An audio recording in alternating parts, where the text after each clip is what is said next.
Nityanandam. Today, we offer the Pratyaksha Pada Puja at the Divine Lotus Feet of Bhagavan Sri Nityananda Paramashivam. Before we begin the Pada Puja today, we request all the participants physically here in Adi Kailash and sitting online to declare the following declarations with integrity and authenticity. If you agree to the following statements, please say yes loudly. I authentically cognize, which is internally process, understand, and declare the truth that cosmic energy exists. Yes. I authentically cognize, which is internally process, understand, and declare the truth that Swamiji, His Divine Holiness, is and the Guru Padaka and the Atmalinga are the Chinmaya Vigrahas, the embodiment and representation of that very cosmic energy. Yes. I authentically cognize, which is internally process, understand, and declare the truth that whatever I offer during the Pada Puja to Swamiji will reach the cosmic source of energy directly. Yes. I authentically cognize, which is internally process, understand, and declare the truth that whatever I offer during the Pada Puja to His Divine Holiness Swamiji will reach the cosmic source of energy directly. Yes.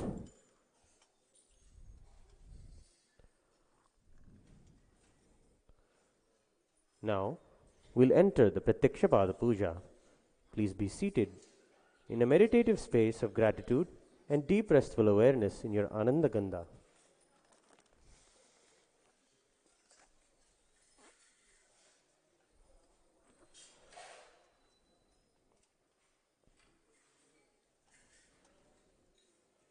We'll begin with the Sadguru Vandanam.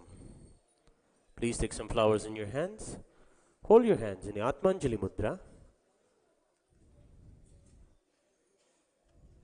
Close your eyes and offer the flowers at Swamiji's feet at the end of the mantra.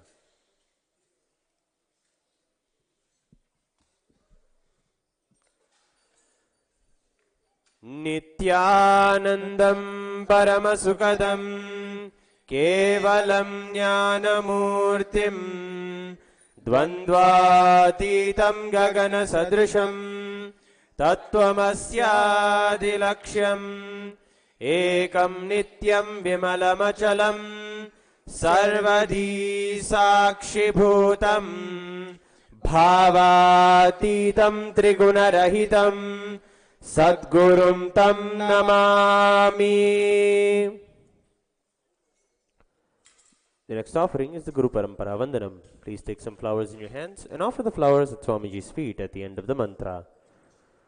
Nityanandeshwara Paramashiva Samarambham Nityanandeshwari Parashakti Madhyamam Asmadacharya Paryantam Vande Guru Paramparam.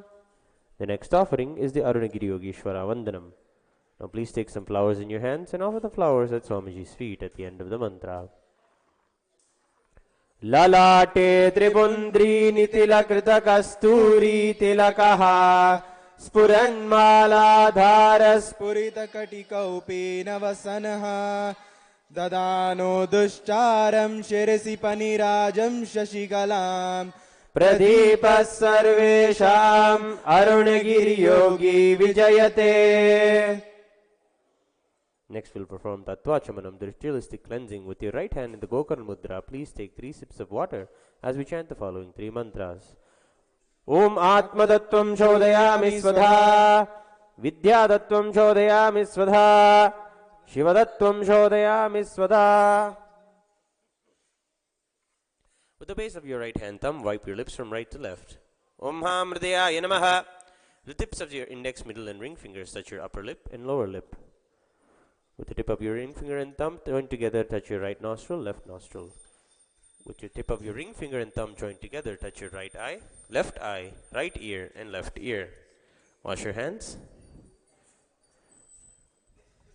With the tip of your little finger and thumb joined together, touch your navel, right side of the chest, left side of the chest. And then with all the tips of your fingers, touch the top of your head, right shoulder, left shoulder, and the heart center. Now please take some turmeric mixed rice and a flower in your right hand, hold your hands in Mushti Mudra and tap the sides of your forehead 5 times as we chant the following mantra. Shuklam Bharadaram Vishnum Shashivarnam Chaturbhujam Prasannavadhanam Dhyayet Sarva Vignopashantayet. Now we'll perform pranayama with the regulation of breathing. With the right hand thumb, inhale through the left nostril, and with the ring finger and thumb of the right hand, close both your nostrils and hold your breath. Closing your left nostril with your ring finger, exhale through the right nostril. As we do the 3 steps of the pranayama, we will be chanting the Samhita mantras. Om Hom Ishanamurdaya Namaha, Om Hem Nadguru Chakraya Namaha, Om Hum Magora Hridaya Namaha, Om Him Vamadeva Guhyaya Namaha, Om Ham Satyajata Murtaye Namaha, Om Ham Hridaya Namaha, Om Him Shirasaya Namaha, Om Hum Shikhaya Namaha, Om Hem Kavachaya Namaha, Om Hom Netrebhyo Namaha, Om Hastraya Namaha, Om Hom Ishanamurdaya Namaha, Om Hem Nadguru Chakraya Namaha, Om Hum Magora Hridaya Namaha, Om Him Vamadeva Guhyaya Namaha, Om Ham Satyajata Murtaye Namaha, Om Ham Hridaya Namaha, Om Him Shirasaya Namaha, Om Hum Shikhaya Namaha, Om Hem Kavachaya Namaha, Om Hom Netrebhyo Namaha, Om Hastraya Namaha, Om Hom Ishanamurdaya Namaha, Om Hem Nadguru Chakraya Namaha, Om Hum Magora Hridaya Namaha, Om Him Vamadeva Guhyaya Namaha, Om Ham Satyajata Murtaye Namaha, Om Ham Hridaya Namaha, Om Him Shirasaya Namaha, Om Hum Shikhaya Namaha, Om Hem Kavachaya Namaha, Om Hom Netrebhyo Namaha, Om Hastraya Namaha. Now we will perform the Sankalpa mantra. Clasp your right hand in your left hand and keep both your hands on your right thigh.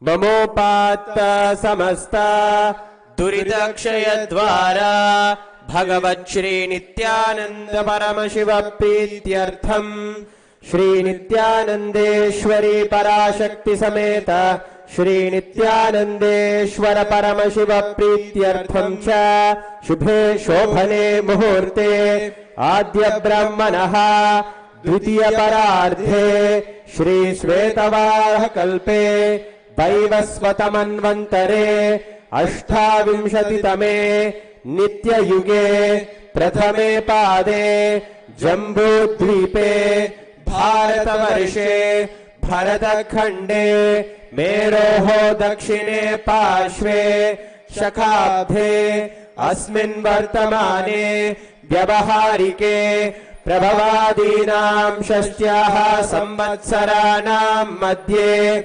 Vilambhinama Samvatsare Uttarayane Lakshmi Venkateshwar Ritau Makaramase Krishna Pakshe Chaturdhashyam Shubhatito Bhanuvasara Yuktayam Uttarashadha Nakshatre Vajrayoga Vishtikarana Evam Guna Visheshana Vishishtayam Asyam Shubhatito Shri Kailasonnata Dvadashanta Syamala Pitharuda Shri Meenakshi Sundareshwara Bhinna Swarupa Parashiva Putra Ratna Kumara Gurumanya Tulyavata Shruta Sakala Nigama Gamasara Bhuta Dravida Veda Pravaktre Shrimad Paramashiva Karuna Samadhigata Muktamaya Chaturashrayana Giyamana Chatra Jamana Shri Chinha Kahaladi Samasta Birada Valyalankrita Jnana Vijnana Chakravarti Sarvajana Sangha Sadhyo Nirvana Diksha Vyaka Varga Vaisha Vishrana Jimuta Paramata Kalabakesari Saiva Siddhanta Sthapanacharya Shri Rajadhiraja Pandya Maharaja Guru Shapana Shakyadi Mahantakara Nivarana Jnana Bhanu Vikshana Narhar Hadvajochedana Purvaka Shrimad Vrishabhadvaja Sthapaka Shaiva Samaya Kartre Sarvagnya Pitharuda Shri Jagat Guru Shri Jnana Sambandha Desika Swami Vagisha Sundara Manikya Vachaka Swami Nam Avatar Bhuta Shri Jnana Sambandha Swami Punaradhrita Syamala Pita Mahasamsthana Jnana Samrajya Shashaka Sarvagnya Pitharuda Trinavathyuttara Dvishatatama Guru Mahasannidhana Mahanirvani Pithasya Ashtottara Sahasra Shri Mahamandaleshwara अटलपीठस्य अष्टोत्तरसहस्र Shri अटलपीठाधीश्वर धर्ममुक्ति Swargpur स्वर्णपीठस्य त्रयोविंश गुरुमहासन्निधान श्रीमत् Paramhans परिव्राजकाचार्यवर्य सच्चिदानंद प्रणव स्वरूप श्रोत्रिय ब्रह्मनिष्ठा नित्योत्सव नित्य मंगल नित्य कल्याण नित्य रजित नित्यानंद पीठ महासंस्थान महासिंहासन पीठ कर्तृ कैलास पुनरुद्धारक जगद्गुरु श्रील श्री भगवत् श्री नित्यानंद परम शिव श्री ज्ञान संबंध देशिक परमाचार्य स्वामिनां प्रीत्यर्थम तेषां पादारविन्दयोः भक्ति सिद्ध्यर्थम गुरुकृपा कटाक्ष सिद्ध्यर्थम क्षेमस्थैर्य वीर्य विजय आयुरारोग्य ऐश्वर्याणाम् अभिवृद्ध्यर्थम धर्मार्थ काम मोक्ष चतुर्विध फल पुरुषार्थ सिद्ध्यर्थम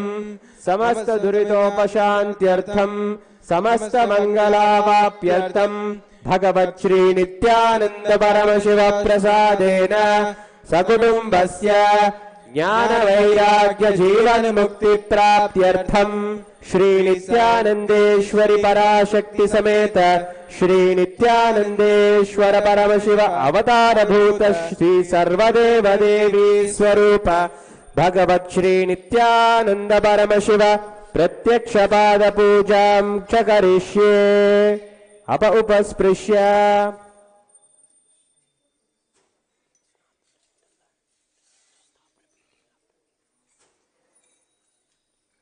The next offering is Ganthanada.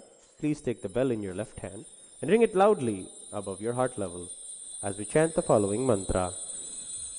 Agamarthantu devanam gamanarthantu rakshasam Ganthanadam karom yado devata ahvanalanchanam Gantha devatabhyo namaha. The next offering is Manasa Puja.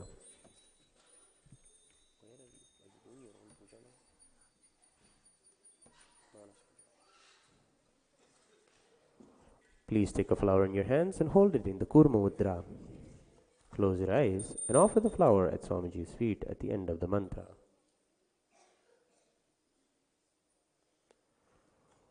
Om Hritpadvamasanam dadyat Sahasrarachyutamrutaihi Padyam Charanayor dadyat Manastu Argyam Nivedayet Tena amrutena achamaniyam स्नानीयं तेन च स्मृतम् आकाशतत्त्वं वस्त्रं स्यात् गन्धस्यात् गन्धतत्त्वकम् चित्तं प्रकल्पयेत् पुष्पं धूपं प्राणान् प्रकल्पयेत् तेजस्तत्त्वं च दीपार्थम् नैवेद्यं स्यात् सुधाम्बुधिः अनाहतध्वनिर्घण्टा वायुतत्त्वं च चामरम् सहस्रारं भवेत् छत्रम् शब्दतत्त्वं च गीतकम् नृत्यमिन्द्रियकर्माणि चाञ्चल्यं मनसस्तथा कलां पद्ममाला पुष्पं नानाविधं तथा अमायाद्यैर्भावपुष्पैः अर्चयेद्भावगोचरम् अमायम् अनहङ्कारम् अरागम् अमधं तथा अमोहकम् अदम्भं च अद्वेष अक्षौभगौ तथा अमात्सर्यम् अलोभं च दशपुष्पं विदुर्बुधाः अहिंसा परमं पुष्पं पुष्पमिन्द्रियनिग्रहः दया पुष्पं क्षमा पुष्पं ज्ञानपुष्पं च पञ्चमम् इति पञ्चदशैर्भावपुष्पैः पूजयेत् भगवन्तं Shri Nityananda Paramashivam. We will now perform the Upachara Puja, the external worship. The first offering is Asanam. Please take some flowers and the turmeric mixed rice in your hands and offer it at Swamiji's feet at the end of the mantra.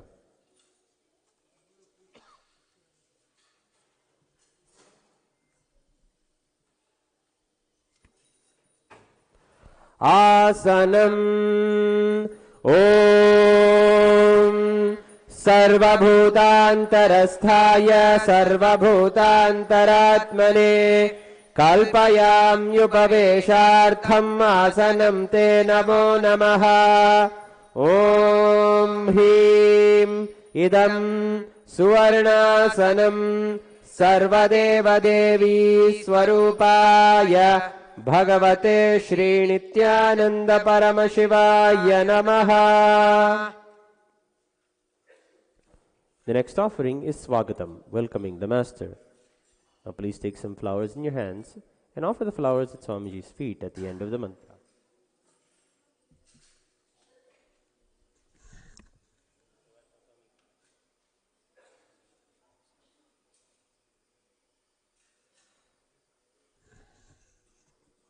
Swagatam Om शान्तत्वात् सर्वकर्तृत्वा भावो परतिकारणा शिव उक्तो महातन्त्र मन्त्रविद्धिः सदा शिवः तस्मै शिवाय गुरवे वीतरागकलाय वै अमेयत्वात् अनन्तोऽयम् अजत्वात् च प्रकीर्तितः यस्य दर्शनमिच्छन्ति देवाः स्वाभीष्टसिद्धये तस्मै ते परमेशान स्वागतं स्वागतं प्रभो अद्य मे सफलं जन्म जीवनं सफला क्रियाः स्वागतं यत्त्वया तन्मे तपसां फलमागतम् ॐ ह्रीं सर्वदेवदेवी स्वरूप भगवन् श्रीनित्यानन्द परमशिव स्वागतं सुस्वागतं ते।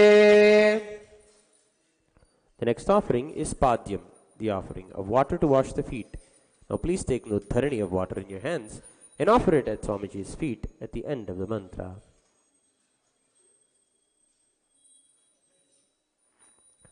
Padyam Om Yadbhaktilesha Samparkat Paramananda Samplavaha तस्मै ते परमेशान पाद्यं शुद्धाय कल्पये ॐ ह्रीं एतत् पाद्यं सर्वदेवदेवी स्वरूपाय भगवते श्रीनित्यानन्द परमशिवाय नमः।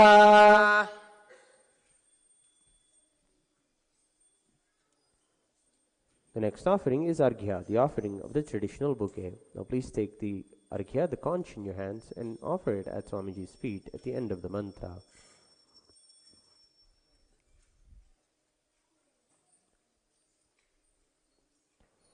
Arghyaha Om Durvakshata Samayuktam Bilvapatram Tataparam Shobhanam Shankapatrastham Grahanargyam Maheshwara Om Hrim एषो अर्घ्यः सर्वदेवदेवी स्वरूपाय भगवते श्रीनित्यानन्द परमशिवाय स्वाहा।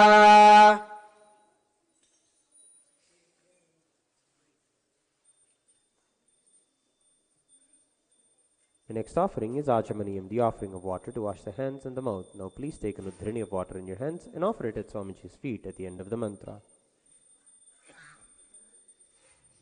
Achamaniyam Om Mandakinyastu Yadvari Sarvapapaharam Shubham Grahanachamaniyam Tvam Maya Bhaktya Niveditam Om Hrim Idam Achamaniyodakam Sarvadevadevi Swarupaya Bhagavate Shri-Nityananda Paramashivaya Svadha. The next offering is Madhuparka, the offering of the nectarine drink. Now please take the cup of Madhuparka in your hands and offer it at Swamiji's feet at the end of the mantra. Madhuparkaha Om Sarvakalmashanashaya Paripurna Sudhatmakam Madhuparkamimam Deva Kalpayami Prasidame Om Hrim एष मधुपर्कः सर्वदेवदेवी स्वरूपाय भगवते श्रीनित्यानंद परमशिवाय स्वधा. The next offering is Gandhatailam, the offering of the scented oil. Now please take the Gandhatailam in your hands and offer it at Swamiji's feet at the end of the mantra. Gandhatailam Om Sneham Grahana Snehena Lokanam Hitakaraka Sarvalokeshu Shuddhastvam Dadami Sneham Om Hrim Idam Gandhatailam Sarvadeva Devi Swarupaya Bhagavate Shri Nityananda Paramashivaya Nivedayami. The next offering is Snaniyam, the offering of the sacred bath. Now please take Uddharini of water in your hands and offer it at Swamiji's feet along with the mantra, and please ring the bell as you do so. Snaniyam Om Idam Shushitalam Vari Swachham Suddham Manoharam Snanartham Te Maya Bhaktya Kalpitam Pradigrihyatam. Om Hrim Idam Snaniyodakam Sarvadeva Devi Swarupaya Bhagavate Shri Nityananda Paramashivaya Nivedayami.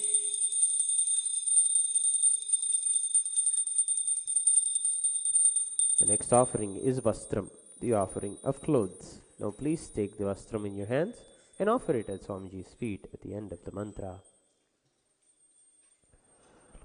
Vastram Om Maya Chitrapatha Channa Nijaguhyoru Tejase Niravarana Vijnaya Vasaste Kalpayam Yaham. Om Hrim Idam Vastottariyam Sarvadeva Devi Swarupaya Bhagavate Shri Nityananda Paramashivaya Nivedayami.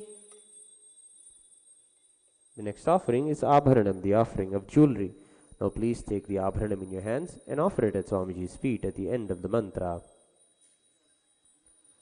Abharanam Om Swabhava Sundarangaya Nana Shakyashrayayate Suvarnam Bhushanam Tubhyam Kalpayami Prasidame. Om Hrim Idam Suvarnabharanam Sarvadeva Devi Swarupaya Bhagavate Shri Nityananda Paramashivaya Nivedayami. The next offering is Gandha, the offering of sandalwood paste. Now please take the Gandha in your hands and offer it at Swamiji's feet along with the mantra. Gandha Om Shariram Tena Janami Cheshtham Naivacha Naivacha Maya Niveditam Gandham Pratigihya Vilipyatam. Om Hrim Esha Gandha Sarvadeva Devi Swarupaya Bhagavate Shri Nityananda Paramashivaya Namaha. The next offering is Pushpam, the offering of fragrant flowers. Now please take some Pushpa smeared with sandalwood paste in your hands and offer it at Swamiji's feet at the end of the mantra. Pushpam Om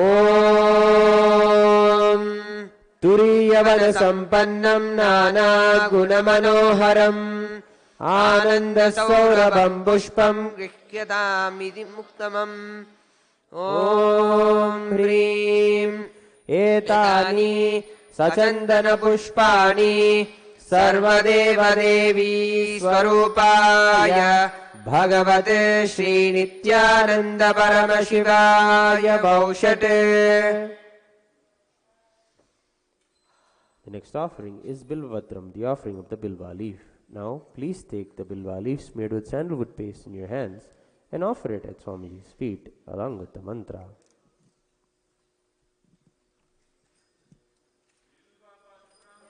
Bilvapatram Om Amrudodbhavam Shri Vriksham Shankarasya Sada Priyam Bilvapatram Prayachami Pavitram Te Shureshwara Om Hrim Etani Sachandana Bilvapatrani Sarvadeva Devi Swarupaya Bhagavate Shri Nityananda Paramashivaya Vaushate. The next offering is Tulasi Patram, the offering of the Tulasi leaf. Now please take a Tulasi leaf smeared with sandalwood paste in your hands and offer it at Swamiji's feet at the end of the mantra.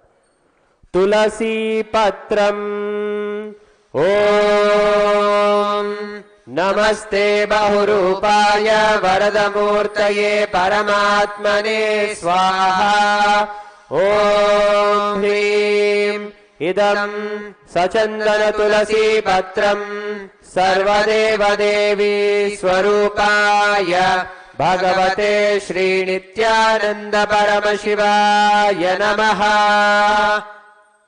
The next offering is Dhupa, the offering of the lit incense sticks.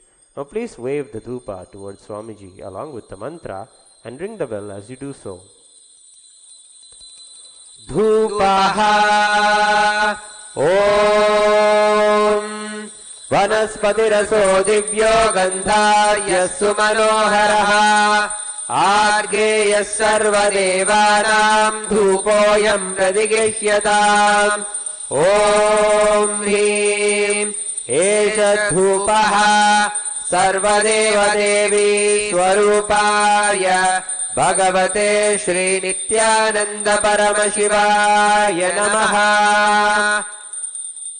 The next offering is Deepa, the offering of the lit lamp. Now please take the Deepa and slowly wave it towards Swamiji along with the mantra and ring the bell as you do so. Deepaha Om Suprakasho Mahadipah Sarvatasti Nirapah Sabhakyabhyantarajyotirdeepoyam pradigishyatam Om Hrim Eshaddeepah Sarvadeva Devi Swarupaya Bhagavate Shri Nityananda Paramashivaya Namaha. Next offering is Naivedyam, the offering of food. Now please take a uddharani of water and hover it clockwise around the Naivedyam. Offer the water at Swamiji's feet at the end of the mantra. Continue to ring the bell as you do so. Naivedyam Om Naivedyam Vividam Deva Shakaradi Vinirmitam Maya Niveditam Bhaktya Grahana Parameshwara Om Hrim Idam Sopakarna Naivedyam Sarvadeva Devi Swarupaya Bhagavate Shri Nityananda Paramashivaya Nivedayami. The next offering is Paniyam, the offering of water for drinking. Now, please take an uddharani of water in your hands and offer it at Swamiji's feet at the end of the mantra. Paniyam Om Samastadeva Devesha Sarvatriptikaram Param Akhandananda Sampurnam Grahana Jalamuttamam Om Hrim Idam Panarthodakam Sarvadeva Devi Swarupaya Bhagavate Shri Nityananda Paramashivaya Namaha. The next offering is Punarachmaniyam, the offering of water to wash the hands and the mouth. Now please take an uddharani of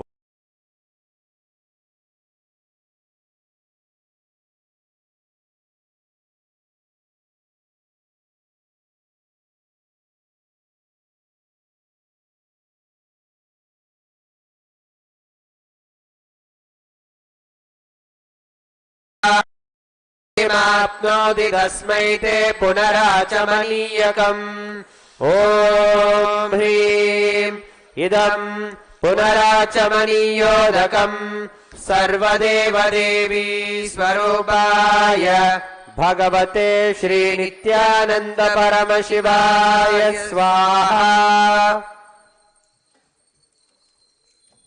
The next offering is Aratrikam, the offering of Arati. Now please take the Arati lamp in your hands and slowly wave it towards Swamiji along with the mantra, and please ring the bell as you do so.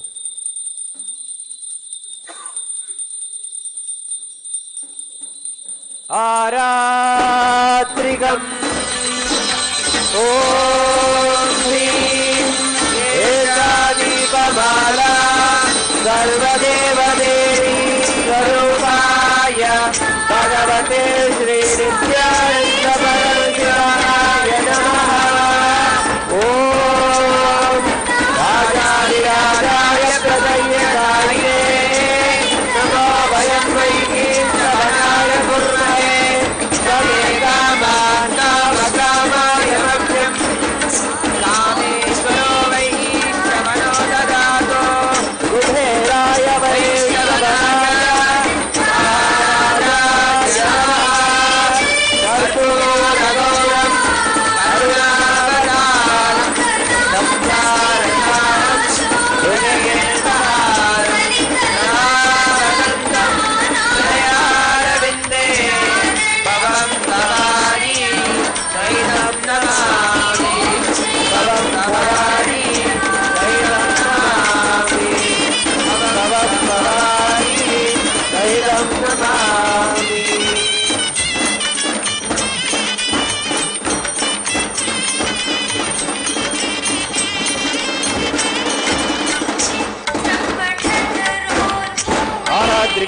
समर्पयामि भगवत् श्री नित्यानंद परमशिव चरण कमलेभ्यो नमः.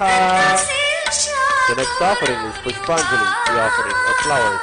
Please take some flowers in your hands. Hold your hands in the Anjali Mudra. Close your eyes and offer the flowers at Swamiji's feet at the end of the mantra. Pushpanjalihi Gurur Brahma Gurur Vishnuhu Gururdevo Maheshwaraha Gurushakshāt Parabrahma Tasmai Shri Gurave Namaha. Akhandamandalakaram Vyaptam Yena Characharam Tatpadam Darshitam Yena Tasmai Shri Gurave Namaha. Ajnanatimiraandhasya Jnananjanasalakaya Chakshurunmilitam Yena Tasmai Shri Gurave Namaha. Aneka Janma Samprapta Karma Bandha Vidahine Atmajnana Pradhanena Tasmai Shri Gurave Namaha.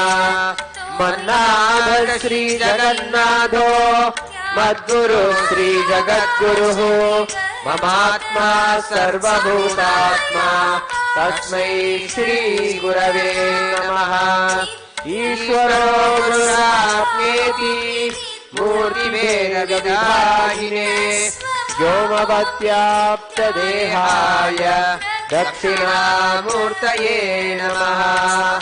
Nityanandam Paramasukadam Kevalam Jnanamurtim Dvandvatītam Gaganatadrisham Tattvamasyaadilaksham Ekam Nityam Vimalamachalam Sarvadhi Sakshibhutam Bhavatītam Trigunarahidam Sadgurum Tam Namami. Pushpanjalim Samarpayami Bhagavat Shri Nityananda Paramashiva Charana Kamalebhyo Namaha. Om Nityanandam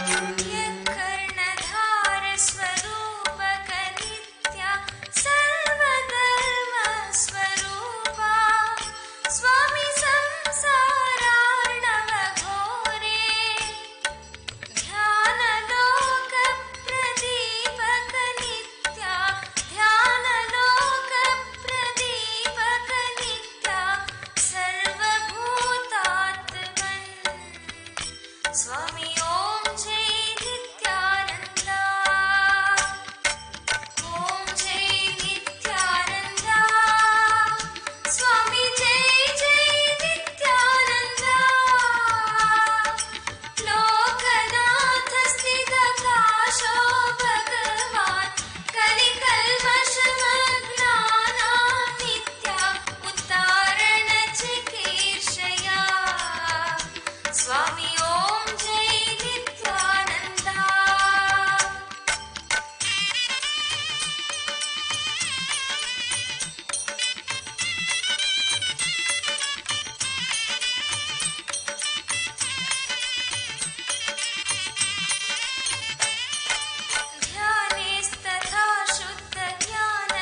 स्वामी ओम जय नित्यानंद,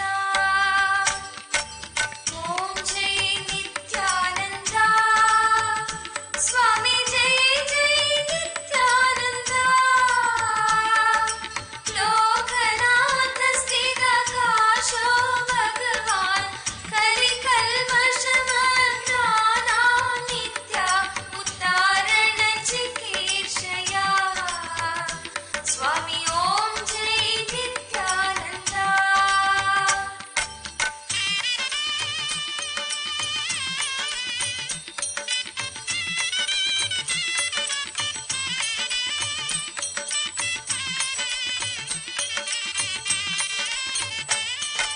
सर्वधर्म प्रणेतारं नित्यं धर्मग्लानि विनाशकं, स्वामी धर्मग्लानि विनाशकं, साधु मित्र शिव नित्यानन्दं, साधु मित्र शिव नित्यानन्दं, शान्तं नमाम्यहम्, स्वामी जय जय नित्यानन्दम्,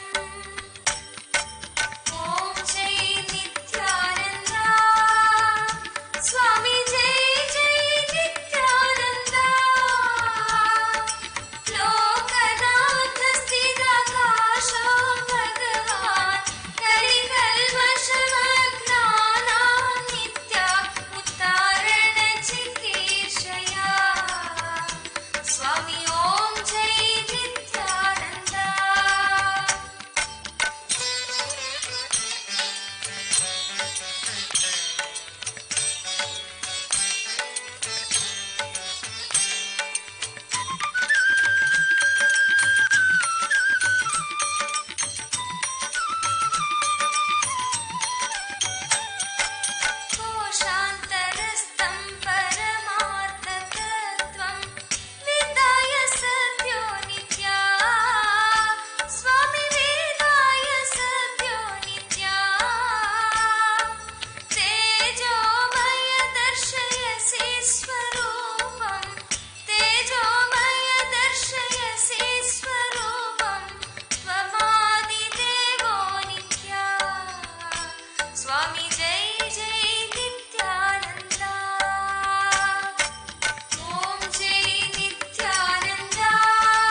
स्वामी ॐ जय नित्यानन्द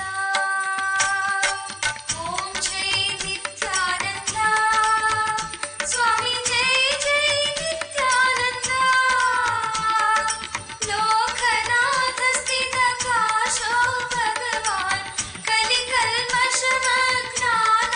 नित्या उद्धारणचिकीर्षया स्वामी